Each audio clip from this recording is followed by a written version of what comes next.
Enigmagia, el Grimorio Astral.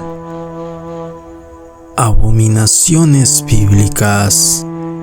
Este es un canal con una serie de programas que tratan principalmente sobre la magia, sobre temas esotéricos y ocultistas, grandes misterios y enigmas que han propiciado la curiosidad y la sed de investigación de la humanidad por siglos. En muchos pasajes de la Biblia se castiga a la magia y a las prácticas ocultistas. Se les atribuye el título de abominación, de algo negativo e incorrecto a los ojos del Dios bíblico, de Yahvé o Jehová. Es precisamente ese título de abominación lo que nos motiva a realizar un análisis objetivo, responsable, equilibrado y siempre sustentado sobre la sana pregunta: ¿qué son las abominaciones en la Biblia? ¿Y por qué razón se castiga y se censura tanto a las prácticas relacionadas con la magia por parte del Dios bíblico?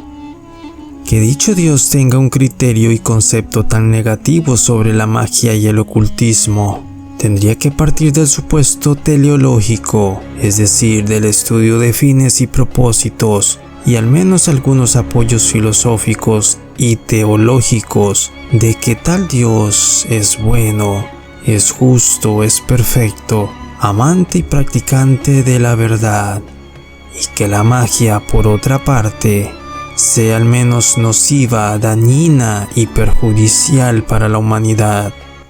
En Enigmagia abordaremos este tema con sumo cuidado, con mucho respeto y con una dosis de sana irreverencia. Esto porque se trata de un tema controversial que no se toca muchas veces en programas relacionados con estudios bíblicos del cristianismo, por temor a la crítica y a exacerbar la ola de comentarios y de censura que pueden generarse entre la comunidad intolerante al razonamiento analítico, a la crítica objetiva y a la disidencia filosófica. Todo lo que se mencionará y analizará en estos programas será siempre atendiendo a los mismos textos bíblicos y eventualmente a comentarios a los mismos de parte de obras conocidas de connotados teólogos sistemáticos y exegetas tanto católicos como cristianos. Para efectos de este canal y de los programas que desarrollaremos bajo el nombre Abominaciones Bíblicas, no importará mucho esa gran variedad de versiones de textos bíblicos, producto de las copias, traducciones y licencias interpretativas producidas por docenas, cientos o hasta miles de veces a lo largo de la historia. Se recurrirá en su mayoría a los libros del Antiguo Testamento, donde las eventuales diferencias no afectan la idea central, que será exponer y explicar aquellas citas bíblicas en las que se evidencia una descripción filosófica, psicológica y antropomórfica del Dios bíblico, que no dejará lugar a mayores dudas sobre la existencia o no de la integridad moral y la presunta naturaleza perfecta y divina del personaje bíblico conocido como el Dios de Israel, el Dios de Abraham, de Isaac y de Jacob, Yahvé o Jehová. Nuestros programas sobre este tema no se realizarán necesariamente en el orden cronológico presente en los libros del Antiguo Testamento, sino que será de forma aleatoria conforme a la temática que vaya resaltando mayor interés, así como de los aportes de la comunidad naciente de este canal conforme vaya surgiendo. La palabra abominación, del latín abominatio, es el término usado para traducir diferentes términos hebreos usados en la Biblia. Según el diccionario de la Real Academia, una abominación es tanto algo abominable como la acción y efecto de abominar, siendo que este verbo significa condenar y maldecir a alguien o a algo por considerarlo malo, perjudicial o sinónimo de aborrecer. Entonces, veamos y analicemos los pasajes en los que el lector se tendrá que enfrentar irremediablemente a tomar un posicionamiento sobre la naturaleza psicológica y antropomórfica del Dios bíblico. Para ello vamos a iniciar con uno de los fenómenos que provoca más abominaciones en la historia de la humanidad, cualquiera que sea la época y las culturas involucradas. Estamos hablando concretamente de las guerras. El Dios bíblico del Antiguo Testamento es ampliamente reconocido como un personaje de gran importancia en los eventos bélicos de un pueblo en particular, un pueblo generalmente elevado a los puestos de especialidad egoica y religiosa más evidentes de la antigüedad, el pueblo de Israel. Israel es percibido y mostrado en los documentos bíblicos judeo-cristianos como especial sobre las demás naciones o grupos humanos por ser este el pueblo elegido de Dios. Entonces, revisemos ese carácter tan espectacular y especial del pueblo de Israel según los pasajes que vamos a analizar. Las batallas y campañas bélicas de larga duración son comunes en prácticamente todos los pueblos de la antigüedad, por causas tan diversas como las disputas de alcance y delimitación territorial, las disputas de acceso a los recursos naturales, el alimento, el agua, el control de las rutas comerciales, robo de mercaderías, rencillas de clanes familiares, conspiraciones, amores prohibidos, entre otros. No obstante, una de las causas que probablemente despertaba mayor odio entre los seres humanos y causaba las peores y desgarradores enfrentamientos bélicos era el control e influencia religiosa. Según los textos bíblicos, Dios era un actor preponderante en los eventos bélicos del pueblo de Israel. Pero tal vez alguien que no ha leído dichos textos de forma detenida y analítica creería que el rol de Jehová de los ejércitos se limitaría a bendecir el pueblo de Israel para darles buena fortuna y que salieran vencedores en las batallas contra los pueblos malvados que venían a provocar al inocente pueblo de Israel. Precisamente por esa y muchas otras razones que iremos desentrañando en este canal, la historia bíblica sobre las características psicológicas y antropomórficas de tal Dios, presentes en muchos pasajes bíblicos, no se leen ni menos se analizan en las escuelas dominicales, en las liturgias católicas o en los eventos de culto y estudio bíblicos cristianos, cualquiera que sea su denominación. Y es que el Dios bíblico, Jehová, había prometido al pueblo de Israel entregarles tierras en zonas geográficas que estaban previamente habitadas por otros pueblos semitas, lo que obviamente provocaría enfrentamientos y guerras encarnizadas entre estos pueblos y los israelitas. Dijimos anteriormente que las disputas por territorios era algo común, era una de esas razones antiguas siempre presentes en los enfrentamientos y en las guerras entre los distintos pueblos a lo largo de la historia y en todo el mundo. No obstante, habría que analizar en cuáles y en cuántos casos de la antigüedad esas disputas territoriales tenían como causa y origen no la típica disputa por recursos naturales o demográficos, sino la intervención directa de un personaje no humano, la intervención de un Dios.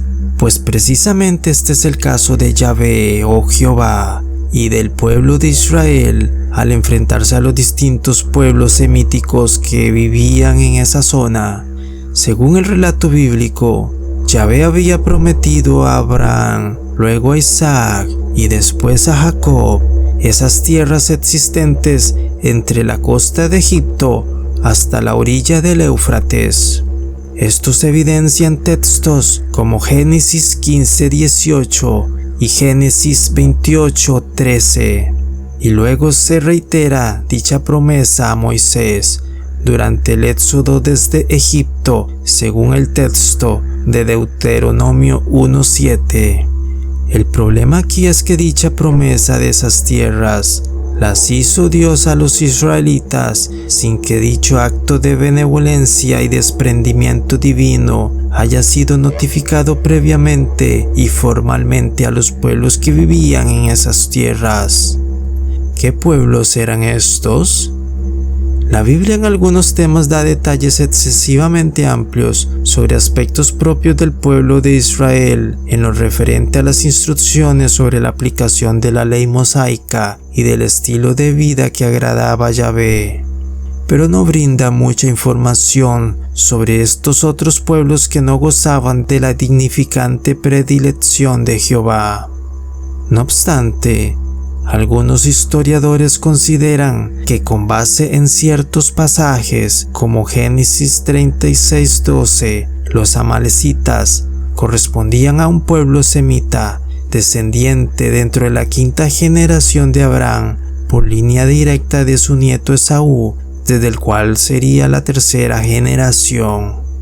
Los textos bíblicos nos mencionan en Génesis 15:18 al 21 y en Éxodo 33, 1 al 3, al menos los siguientes pueblos. Génesis 15:18 al 21 indica: Aquel día hizo Yahvé un pacto con Abraham diciendo: A tu descendencia daré esta tierra, desde el río de Egipto hasta el río grande, el Éufrates, la tierra de los ceneos, de los ceneseos, de los cadmoneos, los geteos, los fereceos, los refaitas, los amorreos, los cananeos, los gergeseos y los jebuseos. Fin de la cita. Luego, en Éxodo 33, del 1 al 3, se indica lo siguiente: Yahvé dijo a Moisés: Márchate de este lugar, tú y tu pueblo, que saqué de Egipto, sube a la tierra que yo prometí con juramento a Abraham, a Isaac y a Jacob, cuando les dije: se la daré a tu descendencia. Enviaré delante de ti un ángel para que eche del país al cananeo, al amorreo, al geteo, al fereceo, al jebeo y al jebuseo. Fin de la cita. Dichos pueblos convivían en esa área, ya sea de forma estable o como nómadas, desde lapsos de tiempo suficientes como para generar en ellos un sentimiento de arraigo territorial que los llevaba a considerar que esas tierras les pertenecían. Concretamente, estos territorios habrían estado en manos de estos pobladores al menos durante un lapso de tiempo en que Israel estuvo cautivo en Egipto, es decir, al menos unos 400 años, sin descartar que incluso algunos de estos grupos tuviesen mayor antigüedad. Y es que pretender que estos pueblos no tuviesen una fuerte sensación y visión de arraigo resultaría risible. Jehová no quiso revelarse a dichos pueblos previamente por medio de nadie para comunicarles ni advertirles que esas tierras le pertenecían a él y que como legítimo propietario o titular de las mismas se las quitaría a ellos para entregárselas a los israelitas.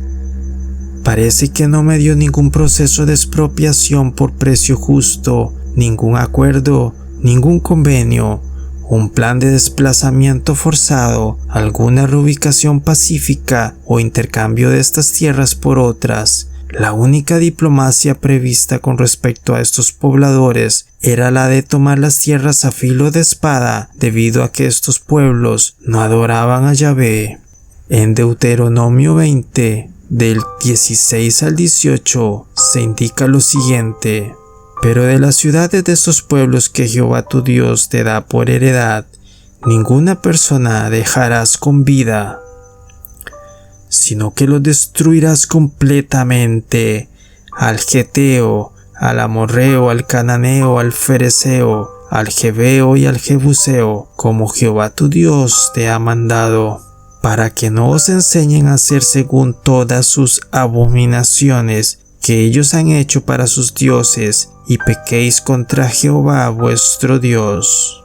No obstante, en este y en otros programas de Enigmagia, No vamos a tomar partido en dichos conflictos bélicos históricos o a interpretar razones y conclusiones a favor de dichos pueblos e ir en contra del pueblo israelita, ni viceversa. Lo que sí haremos es poner el foco de observación en el rol que efectivamente asumió el Dios bíblico y la existencia o no de acciones o conductas que puedan encuadrar en el calificativo de abominación, según la definición antes mencionada. Los conflictos de Israel con los distintos pobladores que se ubicaban en dichas tierras se dieron a lo largo de varios siglos, dando lugar a escenarios atroces y a grandes crímenes de guerra en los diversos bandos enfrentados, más allá de las inminentes bajas producto de la dinámica del campo de combate. Esto es lamentable siempre, es común y repetitivo en la historia militar de la humanidad a cualquier escala, desde enfrentamientos de pequeñas tribus hasta las grandes guerras que tanto en la antigüedad como en la era moderna se enfrentan por territorios. Ahora bien, lo que sí llama la atención aquí es el perfil psicológico que se puede observar de la forma de actuar del Dios bíblico en lo que al escenario bélico militar se refiere.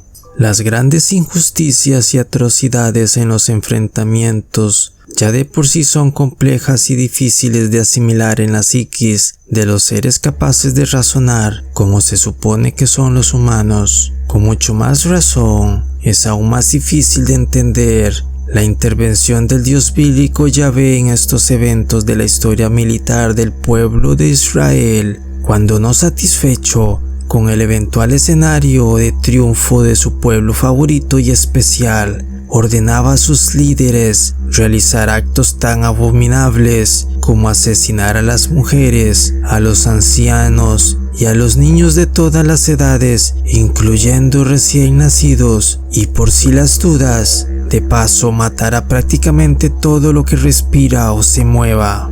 La mayoría de los profetas o escritores de libros del Antiguo Testamento coinciden en describir ese aspecto visceral y extremadamente cruel del Dios israelita. Yahvé incluso llegó al extremo de ordenar matar a niños sin compasión en muchas ocasiones distintas. El día de hoy analizaremos una de ellas, la matanza de los niños y mujeres amalecitas durante el reinado de Saúl. Esta historia tiene como lejano antecedente la época del éxodo desde Egipto, cuando los israelitas se encontraban en el desierto rumbo a su tierra prometida, a la tierra que Jehová les dijo que sería para ellos, y enviándolos por la ruta que se supone debían de seguir. Según el texto bíblico del Éxodo, durante el trayecto por dicha ruta, los israelíes fueron atacados por un pueblo llamado los amalecitas. Este era un pueblo nómada que deambulaba por el desierto del Sinaí, incursionando también en los territorios del sur de Canaán, y que llegaron a establecerse en la franja de tierra ubicada entre el Mar Muerto y el Mar Rojo. En todo caso, tenemos que los israelíes derrotaron a los amalecitas en aquel primer enfrentamiento. Luego de la batalla, Yahvé decretó la extinción de aquel pueblo agresor. En Éxodo 17 del 8 al 14, Yahvé le dijo a Moisés que por dicho acto de agresión de los amalecitas borraría a estos de la faz de la tierra. Y es que después de transcurridos 450 años desde aquel episodio con los amalecitas, al finalizar la era de gobierno de los jueces sobre el pueblo de Israel, estos le pidieron a Jehová que les diera un rey. Y este a su vez instruyó al profeta Samuel para que se ungiese a Saúl para ocupar dicho cargo. Pero Yahvé no se había olvidado de aquel evento de enfrentamiento entre los amalecitas y el pueblo de Israel que había tenido lugar tanto tiempo atrás. Durante el reinado de Saúl, y ya casi a 500 años desde aquel evento, Jehová le ordenó a Saúl que ejecutara la condena contra los amalecitas de la siguiente forma. Samuel 15 del 1 al 3. Un día, Samuel dijo a Saúl: el Señor me envió para consagrarte como rey de Israel, su pueblo. Por lo tanto, escucha lo que el Señor te quiere decir. Así dice el Señor Todopoderoso: voy a castigar a los amalecitas por lo que le hicieron a Israel, pues se interpusieron en su camino cuando venían de Egipto. Por lo tanto, ve y atácalos, destrúyelos junto con sus posesiones. No les tengas compasión. Mata a hombres, a mujeres, niños y recién nacidos, y también toros y ovejas, camellos y asnos. Fin de la cita. Esto nos muestra que a pesar del tiempo transcurrido desde aquel evento, ya casi de 500 años atrás, en caso de que los israelitas hubiesen olvidado y superado generacionalmente los traumas ocasionados por los problemas y vicisitudes de la travesía en el desierto del Sinaí, entre ellas el enfrentamiento con los amalecitas, Jehová vendría a salvarlos del nocivo olvido y a salvarlos de la debilidad del perdón hacia aquel pueblo que se atrevió a enfrentarse a los israelitas. Esto quiere decir que para Jehová 500 años es como un día en lo que se refiere a los eventos traumáticos del pasado, siendo que por ello perdonar a un enemigo es algo detestable. Lo ordenado por Jehová a Saúl mediante el profeta Samuel se ejecutó parcialmente, ya que de todas las muertes humanas que debía provocar el rey Saúl, únicamente se dejó con vida al rey Agag, reteniéndolo como prisionero, y luego a los animales vacunos en mejor estado para presuntamente hacer holocaustos a Jehová. Este cumplimiento parcial hizo enfurecer a Jehová a tal punto que ordenó la próxima destitución de Saúl como rey de Israel. No obstante, en lo demás sí se ejecutó lo exigido por Yahvé, asesinando el ejército israelita a todas las mujeres y a todos los niños, incluyendo a los recién nacidos. Parece ser que Saúl y los soldados israelíes prefirieron dejar con vida a lo mejor de las ovejas y de las vacas que a los niños pequeños recién nacidos. Y es que la ira de Jehová no se provocó por la falta de misericordia hacia estas mujeres y niños, pues igualmente la orden de asesinarlos venía del mismo Jehová, sino porque la matanza no se cumplió al pie de la letra, ya que había faltado el rey Agag.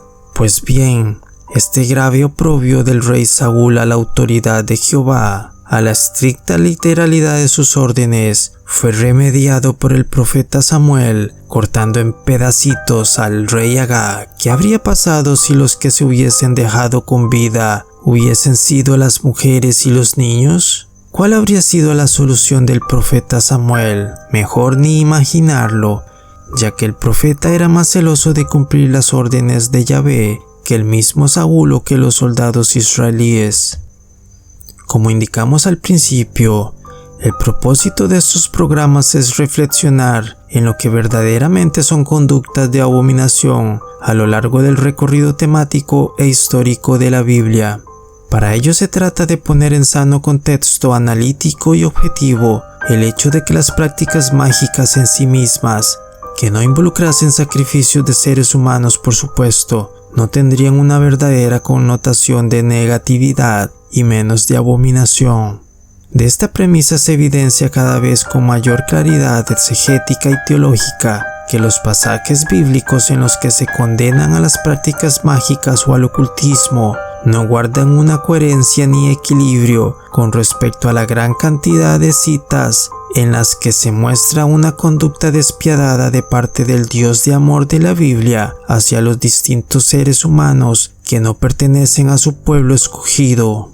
En los próximos programas analizaremos otros textos relacionados con la psicología y naturaleza antropomórfica del Dios judeo-cristiano Yahvé o Jehová en cuanto a su interacción con malvados y abominables pueblos y seres humanos que no le conocían, que no le adoraban con ciega reverencia y que no habían tenido la dicha y la bendición de ser adoctrinados y programados mentalmente desde su infancia por las amorosas leyes mosaicas judías. Gracias por escucharnos. Gracias por compartir este espacio con nosotros. Por favor, suscríbete a este canal si aún no lo has hecho y no olvides darle like al video. Esto fue Enigmagia, el Grimorio Astral. Hasta nuestro próximo encuentro con la magia.